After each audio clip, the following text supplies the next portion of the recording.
વડોદરા શહેરના સમાસાવલી રોડ પર આવેલ ટિગ્નો પિઝામાં ભીષણ આગ લાગવાની ઘટના સામે આવી છે।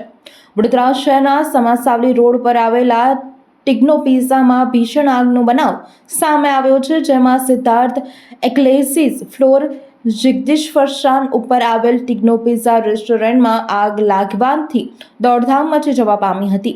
બીજા માળે લાગેલી આગ ત્રીજા માળ સુધી પહોંચી ગઈ હતી। બનાવની જાણ થતાં પાણીગેટ અને TP13 ફાયર સ્ટેશનની ટીમો ઘટના સ્થળે પહોંચી ગઈ હતી। હાલ મહદ અંશે આગ ઉપર કાબુ મેળવી લેવામાં આવ્યો હોવાની માહિતી પ્રાપ્ત થઈ રહી છે।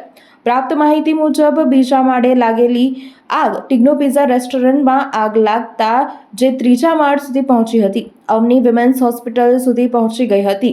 ફાયર વિભાગની ટીમ દ્વારા આગ ઉપર કાબુ મેળવી કુલિંગની પ્રક્રિયા હાથ ધરવામાં આવી રહી છે। આગની જાણ થતાં જ ફાયર વિભાગ અને પોલીસની ટીમો ઘટના સ્થળે દોડી ગઈ હતી। સવારનો સમય હોવાથી મોટી જાનહાનિ ટળી છે।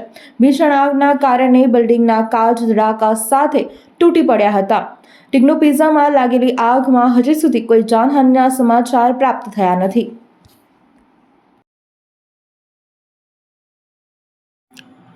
ગુજરાતના તાજા સમાચાર મેળવવા માટે ચેનલને સબસ્ક્રાઇબ કરો અને શેર કરો। ન્યૂઝ અને જાહેરાત આપવા માટે સંપર્ક કરો।